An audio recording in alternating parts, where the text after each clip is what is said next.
Assalamualaikum warahmatullahi wabarakatuh. Gimana kabarnya kelas 9 putra maupun kelas 9 putri, baik yang ada di pesantren maupun yang ada di rumah. Bapak selalu berharap agar kalian semua bisa menjaga kesehatan, bisa menjaga kondisi tubuh, terutama karena saat-saat ini ialah kondisi kesehatan sangatlah mahal. Pada pertemuan kali ini kita akan melanjutkan pembahasan yang pekan lalu, yaitu tentang perdagangan internasional. Pada hari ini kita akan membahas tentang manfaat dan hambatannya. Kalau kemarin kita bahas tentang pengertiannya dan lain sebagainya, pada saat ini pertemuan kali ini kita akan membahas tentang manfaat dan hambatan.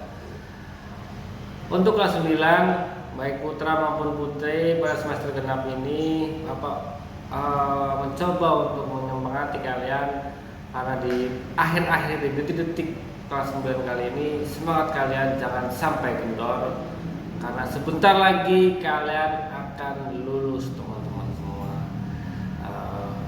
Oke, untuk memulai kegiatan pembelajaran pada saat ini, berdoa dengan membaca basmalah dimulai. Baik, kita langsung saja memulai pelajaran pada pertemuan kali ini, yaitu manfaat dan hambatan perdagangan internasional. Lanjut teman-teman semua ya. Manfaat perdagangan internasional kurang lebih seperti ini teman-teman semua. Yang pertama, untuk memenuhi kebutuhan barang dan jasa dalam negeri. Jadi yang paling utama itu tujuannya itu apa? Untuk memenuhi kebutuhan barang dan jasa dalam negeri. Jika di negeri kita ingin atau kekurangan bahan-bahan yang ada di Indonesia ini, kemungkinan besar kita harus apa? Harus mengimpor. Kita harus mengimpor. Contoh misalkan karena banyaknya produksi tempe di Indonesia, akhirnya kita mengimpor tempe dari Cina. Mengimpor kedelai dari Cina. Nah, itu adalah salah satu bentuk kita agar memenuhi kebutuhan dalam negeri. Nah, kebutuhannya itu seperti apa teman-teman semua? Nah, kebutuhannya juga banyak. Kalau kita sebutkan satu-satu ya banyak. Namanya juga kebutuhan negara. Kebutuhan kita saja pasti banyak, apalagi kebutuhan dalam negeri. Yang kedua, menciptakan spesifikasi produk khas yang dihasilkan. Yang ketiga, meningkatkan hasil produksi dalam negeri. Yang keempat, membuka kesempatan kerja. Jadi semakin banyak kerjasama, hubungan yang baik dengan negara lain, maka makin banyak pula kesempatan kerja kita, memperbanyak lowongan pekerjaan, apalagi kerjasama hubungan bilateral yang bagus. Kita bisa mengirim tenaga kerja kita, atau kita bisa memberdayakan tenaga kerja kita. Yang selanjutnya yaitu yang kelima, meningkatkan pendapatan negara dari devisa. Jadi ketika barang masuk ke Indonesia, berarti otomatis sudah ada pajaknya lah. Pajaknya inilah yang menjadi pendapatan negara Indonesia. Mendorong pertumbuhan ekonomi, itu salah satu tujuan konkretnya, salah satu tujuan utamanya agar pertumbuhan ekonomi di Indonesia makin hari semakin meningkat. Yang selanjutnya, memperluas daerah pemasaran. Jadi sudah selayaknya kita harus jangan selalu mengimpor, tapi kita mengekspor. Kita menjual barang-barang kita ke luar negeri. Tujuannya untuk apa? Untuk memperluas daerah pemasaran.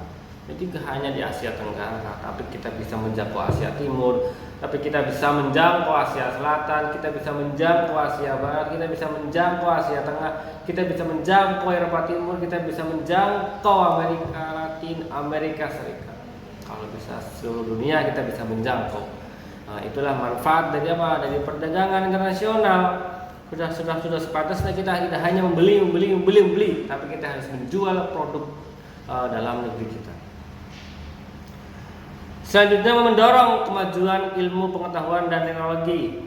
Ketika banyak hubungan bilateral dengan negara lain, kita bisa melihat bagaimana kecanggihan teknologi di luar sana. Kita bisa melihat, akhirnya kita bisa belajar. Dari belajar inilah kita bisa menciptakan teknologi baru, dan kita bisa mengetahui sebagaimana perkembangan teknologi yang ada di luar negeri. Lanjut, meningkatkan hubungan persahabatan antara negara. Jadi hubungan yang baik itu sangat perlu meningkat. Yang terakhir yaitu apa? Meningkatkan kualitas konsumsi masyarakat. Di sini mempunyai dua arti, teman-teman semua. Ada yang konsumtif yang baik, ada yang konsumtif yang buruk. Konsumtif yang baik yaitu dia yang membeli produk-produknya tapi di dalam negeri. Konsumtif yang buruk biasanya dia yang membeli tapi produk-produk dari luar negeri atau hasil produk luar negeri. Nah, oleh karena itu Bapak selalu menekankan bahwa cintailah produk-produk dalam negeri. Produk dalam negeri tidak jauh berbeda dengan kualitas dari produk dari luar negeri. Jadi kurang lebih seperti itu manfaat. Ada 9 kalau ada 10 manfaat perdagangan internasional. Nanti bisa kalian lihat, bisa kalian pelajari di di internet yang ada di rumah, dan yang ada di sekolahan bisa kalian catat. Kurang lebih seperti ini nanti insya Allah akan keluar pada saat penilaian tengah semester besok, yaitu tentang manfaat perdagangan internasional. Nah, sekarang hambatannya seperti apa teman-teman semua?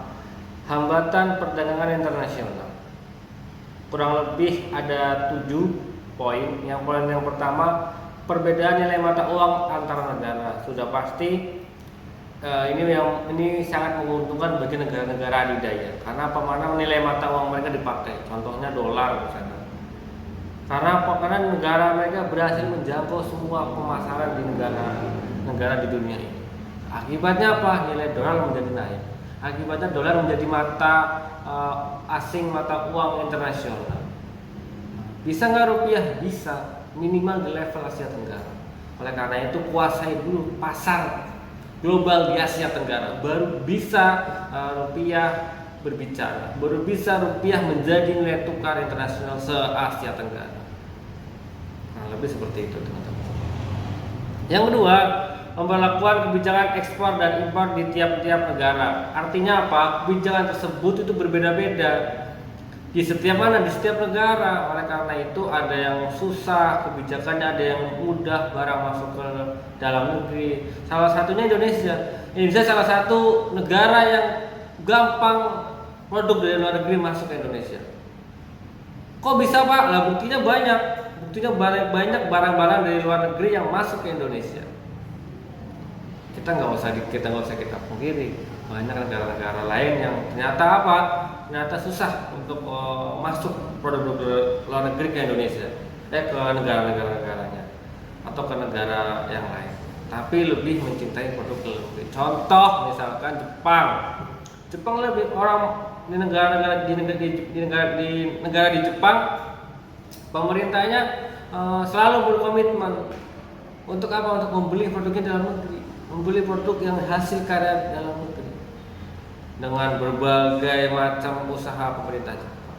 Oleh karena itu patut dicontoh untuk apa? Untuk negara Indonesia. Kebijakan keempat yaitu terjadinya peperangan yang menyebabkan ekonomi negara lesu. Lesu itu artinya apa? Lesu itu menurun. Karena saking banyaknya mereka pada berjualan, akibatnya apa? Akibatnya mereka saling bersaing. Nah, bersaing itulah yang menyebabkan apa? Ada persaingan tidak sehat, ada persaingan bisa dibilang yang sangat sengit. Itu hal yang lumrah ketika kita berjual, apalagi ini dalam level internasional. Level di mana barang-barang yang diperjualbelikan sudah pasti kualitasnya high, kualitasnya sangat bagus. Yang kelima, kebijakan lembaga ekonomi internasional yang menguntungkan negara anggota.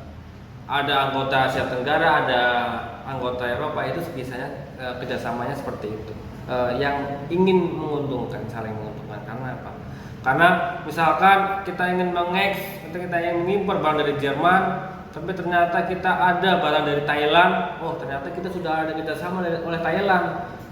Jika ingin mengadakan barang si bentuknya A, maka harus ke Thailand dulu baru ke Jerman. Jadi kurang lebih hambatannya seperti itu. Karena adanya kerjasama yang sudah tertulis oleh siapa? Oleh negara-negara anggota. Bisa nanti misalkan di Indonesia ada ASEAN, di Asia Tenggara, di Asia Tenggara ada ASEAN, Association Economic apa lupa, nanti bisa kalian lihat banyak ASEAN.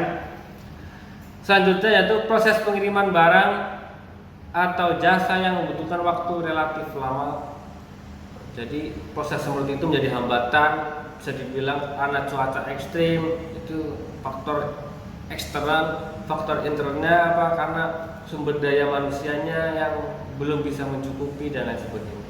Yang terakhir yaitu pengenaan biaya masuk yang tinggi. Nah, Indonesia salah satu biaya masuk yang sangat murah, maka dari itu barang-barang dari luar negeri banyak yang masuk ke Indonesia karena biaya cukainya sangat murah. Jadi kurang lebih seperti itu hambat-hambatannya. Tadi sudah kita bahas tentang manfaatnya, kita sudah bahas juga tentang hambatan yang perdagangan internasional. Kurang lebih materi perdagangan internasional kita cukupkan sampai di sini. Jika kalian ada pertanyaan, silahkan tulis di kolom komentar via YouTube. Nah, pada pertemuan ini dan seterusnya, tolong nanti ingin minta absensi kalian via YouTube. Jadi tulis absensi kalian via YouTube, baik yang ada di rumah maupun yang ada di pesantren. Kurang lebihnya mohon minta maaf jika ada kata-kata yang salah atau kata-kata yang kurang bisa dicerna oleh kalian semua, atau kata-kata yang masih simpang siur atau bisa dikatakan masih belibet. Mohon maaf, masih dalam tahap belajar. Terima kasih. Assalamualaikum warahmatullahi wabarakatuh.